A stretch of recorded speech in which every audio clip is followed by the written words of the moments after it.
Getting organised for school is crucial, and what this little video is about is how parents can help their sons and daughters be organised for school. Some kids are just organised themselves, they'll just do it naturally, but some need to be taught about how to be organised, and that's something you could really help with at home.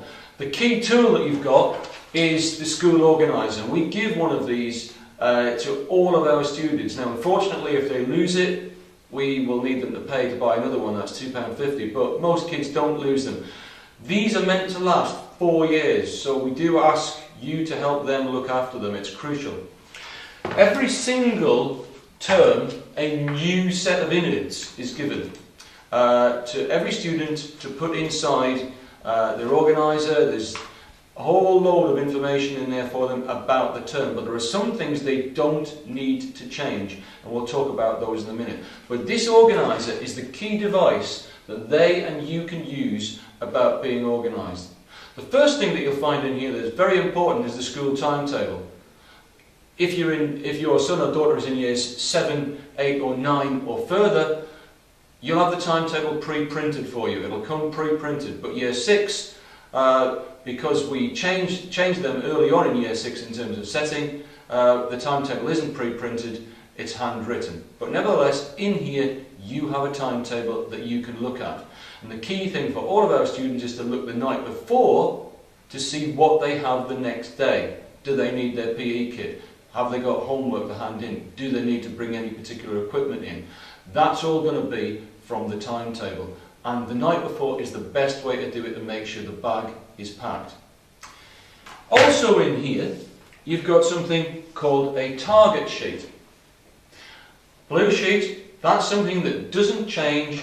That's something that is in there and isn't thrown away at the end of every term. And on there, for every single subject, our students should record the targets that they are being set by their teachers. Now what I mean about targets here, these are the things that they need to do to take them to the next step in their learning. And you can have a look at these with them. They're especially helpful when it comes to organising homework.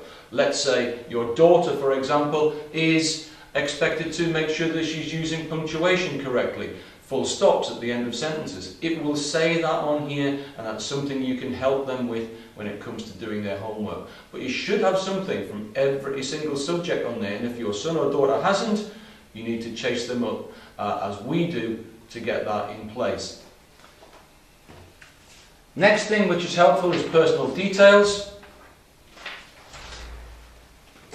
If you're curious about how the effort grades work in school, in here the effort grades are identified as to what the standard effort grade is. A grade 3 is the standard. That's doing what you're supposed to do in a lesson. Where you're pushing yourself beyond that, you would get a grade 4 or a grade 5. The other side of that is a document written by the students in the school council. It's called the Code. It's the Code of Behaviour, how our students expect each other to behave. That's there as well, you can see that. There's a homework timetable in here so that both students and yourselves will know when homework is being set and handed in. The dates for those are set by the teacher. There's not a homework timetable. That's very, very complicated to produce. So in every single subject, each individual teacher will say, for example, on Thursday I will set your English homework and I'll collect it in the following Thursday and set you new homework. So that's how it might work. But check that, because that also should be all filled in, and your children should know when they are due to have homework. Now not every subject sets homework just because of the nature of the beast. PE, for example, is one of those. But you would expect to have a whole load of different subjects in here setting and receiving homework on different days of the week. There's a school uniform policy in here, there always is if you want to check that. That's inside there, but typically we also give that to you on the newsletter. And while we're on the subject of the newsletter, let's talk about that, and we'll talk about School Post. School Post comes home typically on a Thursday. Thursday is our postal day. You can, if you want, for general post, sign up on our website to put your email address in, and you'll get a prompt and a link to actually go to the generic post online. but we're also sending hard copies. But if you don't want them to be papier-mâché in the bottom of your daughter or son's bag, then you could sign up for the electronic version. But you can always know that Thursday's the day you can say, can I have the post please? Because there'll typically be something coming home. In the organiser there's also note sections where they can use that as a rough book. Things I need to remember section.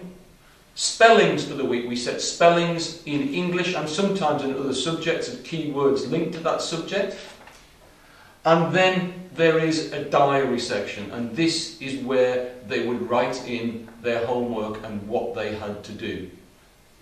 This is where you can check it, you can have a look at it. Let's just talk about homework briefly then. Homework is set on a regular basis, is set weekly, and we do expect our students to do it. Just doing homework for a subject over a whole key stage, research suggests that that adds about a year's extra learning. Well, that's great, but it has to be done and it has to be done well.